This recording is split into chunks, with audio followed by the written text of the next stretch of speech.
Well, hi, we're painting the apple here, and um, well, one thing is the angle you're going to see the apple obviously is a little bit different than the uh, let me see.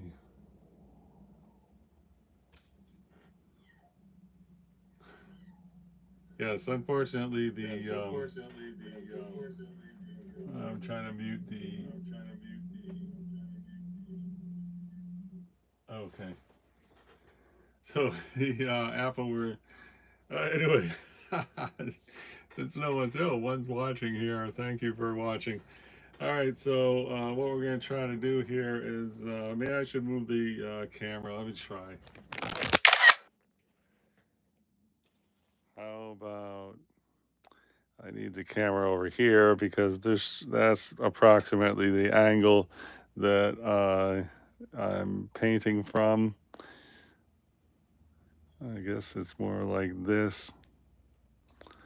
I need a better thing to hold the camera. Well, let me see.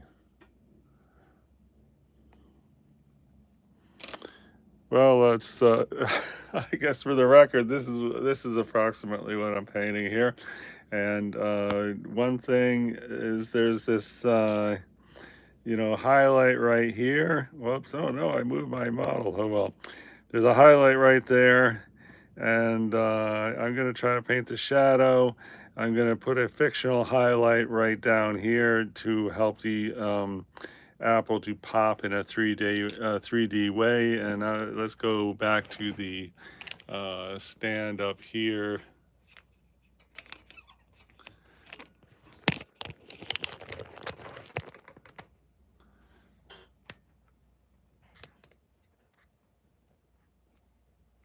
Okay, I guess that's good. Okay. Another thing is I'm painting this, which is direct light source. I mean a single light source, and I have the other light on just to get a better grasp. But you can see here, what the shadow is doing up here. And when I turn on this other light, which is like a 50 LED draftsman's light shaped like an L, it's going to put a bunch of weird shadows in there. But, since we can see what is happening here, then we are going to ignore the new shadows. Like here's a new shadow, a lot of new stuff happening. There's a new highlight right there. I'm not sure we're going to put that in. So now, to start with, I guess we're gonna take the. Hmm, I guess we have. I thought we had a bigger brush. Let's see what this brush is. Okay, here we have a 12. There's a 14 brush. Using treacle brushes. That's my normal brush. Have a combination of Daniel Smith paint and cheap paint. That's my bunch of palettes there. Uh, so not quite neatly organized. Thank you, Keisha Vind and Danny Alia and Maria. Hello. Hello back to you. So here goes. We're gonna try to hit the shadow. Uh, I have two waters here, by the way. This is warm colors, that's cool colors, and for the shadow, we're going to see cool colors. So here goes. I'm just going to put some water from the cool color thing. Here I'm leaving a small, like two sixteenths of an inch line around the apple, which we can maybe fix up later, but for the moment, uh, we're having that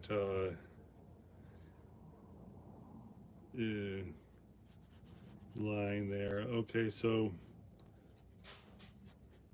I haven't decided on a background up here. Probably would be good to have one, but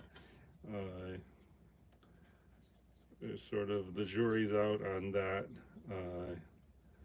thing. Okay, now starting with let's start with a warm gray, and so I'm mixing red with neutral tint, and I'm adding a little bit of violet. This is not some kind of practiced technique, it's just making it up as I go along. And here we're going to try to get a super fine white area. So the shadow really just goes from like in there somewhere. And so you can see the white area. I don't know if it's like great or anything, but it definitely is. I'm going to turn this light out one more time to really get a picture of how the shadow is shaped. It's coming from here. I don't really want to have it come from there because I think coming from that, lining up with this, I don't think is going to be a good idea. So anyway, I'm just going to go out here, and then here again, I'm leaving the hopefully razor thin line there. And the reason I put the water first is to have a little bit extra time to mess around with this shadow without it creating hard edges. So, plus then I also have a soft edge on there. So here I got it just sort of diffusing.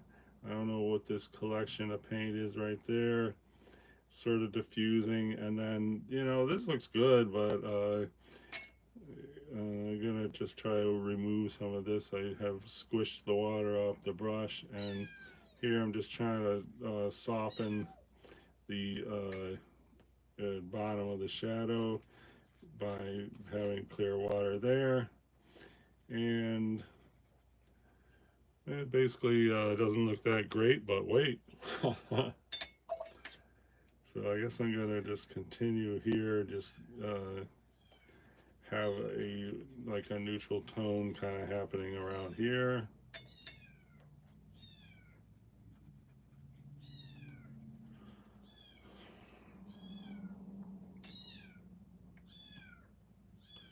This hard line there, it doesn't really bother me, but I think I'm going to try to soften the line right there. I'm just going to put the dry brush. Well, it's not really dry. I have removed.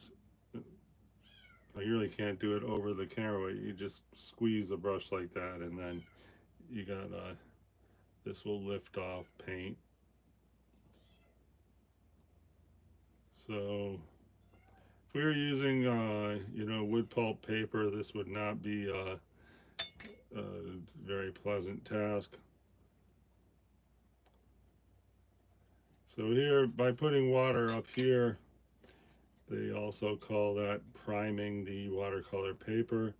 And I don't know if my shadow is that great right there. I don't really like it. Just taking a step back, also this is kind of weird. Alright, now I'd grab more color.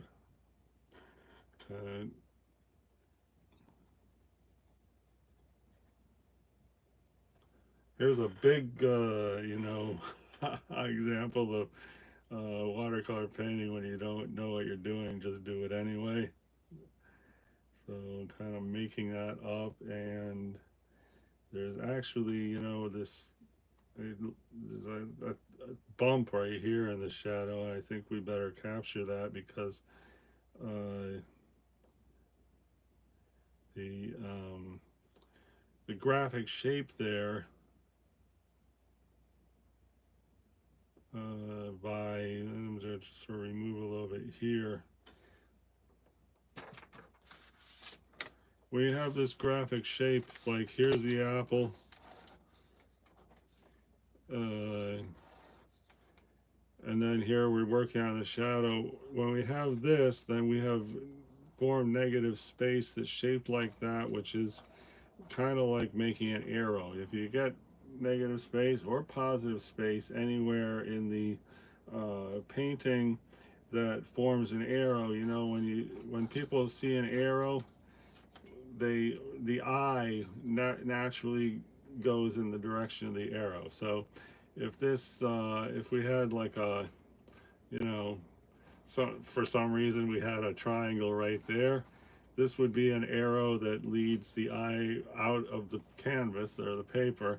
And so that's you know, one overall thing as you work, like for example this area here, it is not really that great. There's no you know, direction of the eye. We would really prefer if somehow the eye could magically maybe start here and then go around in within the painting itself. So, but anyway, we have this triangle here of negative space, which is good because that I think is going to bring the eye into the paper. The shadow is drying really funky, but we're not going to worry about that because we can do more layers. So I'm going to do some more water on here because you know, even if it's just a faint tint of water, it's going to be and down here I suppose somewhere we'll have the jazzy signature at the end. And let's see, hey, K and D, thank you for the new sub. And Halle Bello, thanks very much. This is watercolor. Paint from life. Have a live Apple model there. And I appreciate everyone that's stopping in today. So, okay, we're not making a lot of progress, but we are laying some paint down, and that's the important thing at this stage. So, one thing about shadows is now cool colors recede, warm colors come forward. So, this is definitely cool. This is definitely warm, unfortunately. And so, I think I'm going to try to mix a subtle blue into the shadow. So here I just put some blue, and I'm just going to, I guess we'll just put it right here, and because I really need this part of the shadow to say hello, I am back, I'm behind. And so we do want to maintain that shape we have there, so I guess I'll just do that.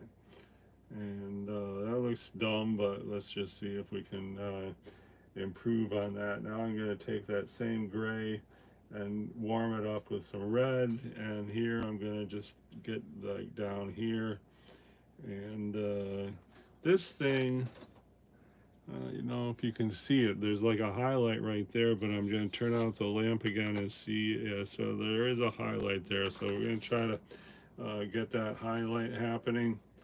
And here we're just going here, we still maintaining this sliver of white there. That should stay there probably till the end.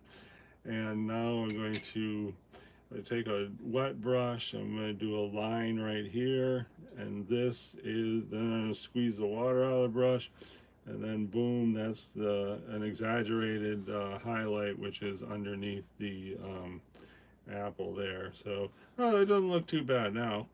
It's a bit jarring, but we can't be afraid to lay down the paint, right?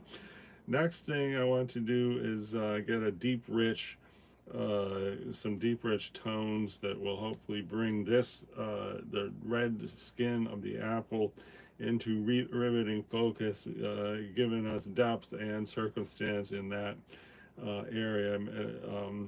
That's another reason I left this sliver here. So, you know, if we start working on this area and you know, we're touching paint is going to start smearing, you know, back and forth, in and out and stuff.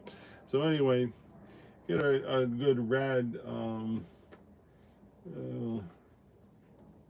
Here, this is a kind of a bold red, and so I got a red mixing it with a hints of blue, hints of the gray, because we don't want to be using red straight out of a tube or whatnot. So basically we got some yellow here. So I think we're gonna just try to sort of lay down the paint here and hope for the best.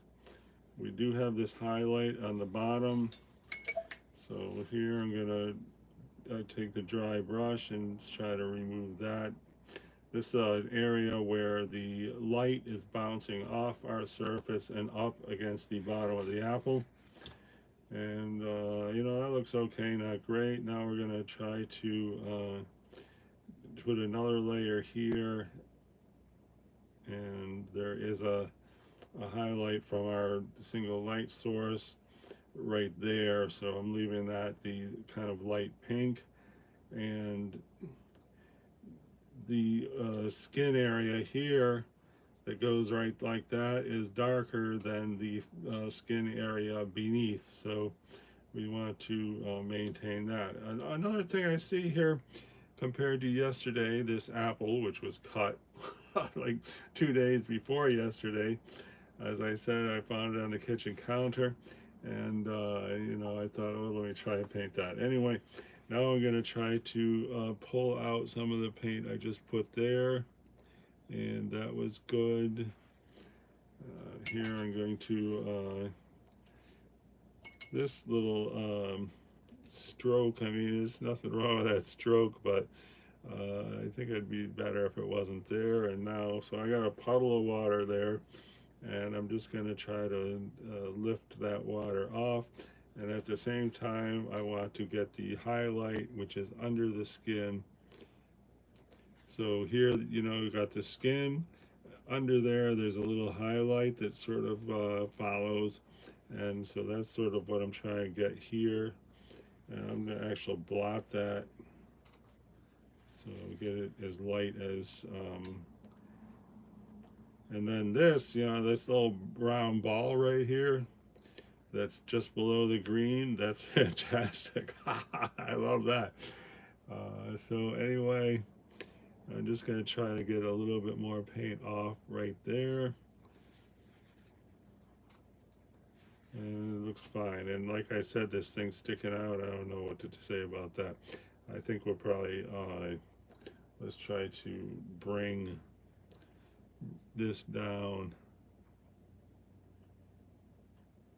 Okay, that's good. Now here we got a shadow that is leaning towards green, and so, you know, it's reddish green. You've seen on apples where it looks red from a glance, so you look very closely. There's elements of green in there, and so what we have here is an important shadow because this is defining the bottom of that half of the apple where, you know, it comes in.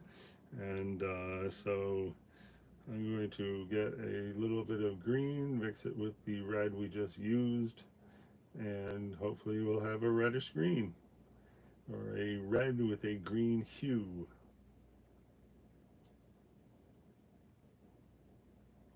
All right, critical stroke right here, and there we go. And that should be here. Okay. Oh, that looks pretty good. Is there anywhere else we want this cute little red green? I would say like right here would be a good place.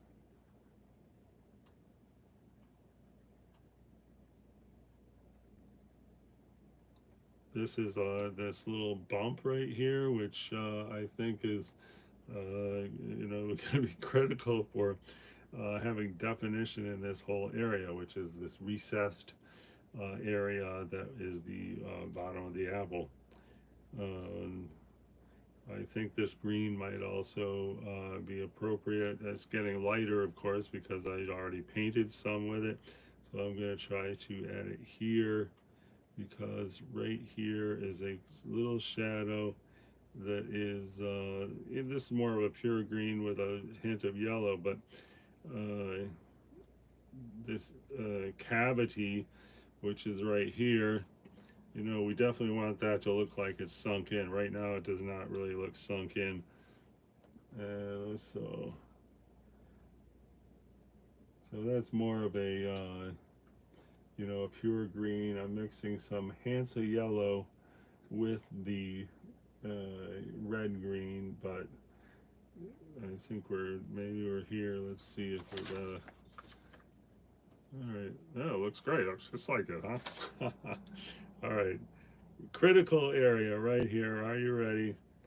Very important area. And then this gets lighter as it goes down.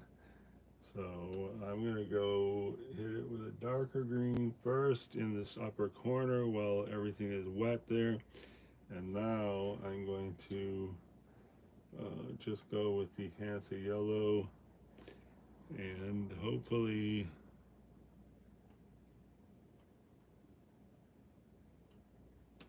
okay, and now putting some water just to smear it around a little. And this has got to line up. That is fantastic. Wow, came out great. Thank you, Catherine Gaming and Jack's Motorsport. And thank you, Shelly Dino Raw. And I appreciate you guys stopping by. So, that's surprising me because I didn't really expect that to come out that great or anything. So here I'm just gonna lift off a little bit of this paint just to keep there. And I want to get more yellow in there. So this yellow is an exaggeration, but having different tones in this thing, which is the little thing that sticks in, is you know, you just have one color, it's just going to look like one color, a flat plane in there. We're trying to build depth and you know, it doesn't especially look like it's going back, but it's getting there. What's happening here? Uh, there's a thing here that kind of, let's say, it looks like a lip, a tiny lip that is like, it actually starts here and goes down to there, but it is very visible right here. And just the reason I point that out is if we can get these micro details represented, then, you know, hopefully this is going to add up to, you know, suddenly it's like, oh wow, it looks just like that. So, you know, there's other ways to we could be doing this, which is, you know, for example, you know, like, okay, let's get this, look at that, and let's see, there's a thing, and there's a middle thing, and and there, and get a red going, and you know, there's nothing wrong with this style of painting either, and you know, something like that, you can add refinements, and you know, suddenly get a good result. But you know, somehow we got off in this thing where we're trying to do more meticulous work. Anyway, moving back to our center area, we can see here we missed the boat slightly, or we went too bold and graphic with this thing that looks like a Y right there is actually that. We have more red than is actually in there. I'm going to try to adjust that with this color called Aussie Red Gold, which is kind of a good match. And that's too much paint, but I'll leave it there a minute and then blot it up. And I mean, take off some excess water. Maybe that's long enough. And by doing that, we're going to have this, you know, a faint tone of that color, which will be an influence. Okay, so here now I'm going to take the dry brush and just try to go in this And so now what we're getting is a softer edge, and this area is actually, this area right here is actually one of the lightest areas. If you look, squint and see what the lightest areas are, we got this is probably the lightest, and that is light, and right here is, you know, right up there with the top 10% of light. So and I'm going to try to do the same thing on the other side, just with water. Just going to put water right here and rubbing on the paint that's on there. And again, this is cotton paper arches. If you do this on wood pulp paper, it might not work quite so good. Uh, I did have one kind of wood pulp paper that it worked okay on. I'm trying to think what the name. I think it was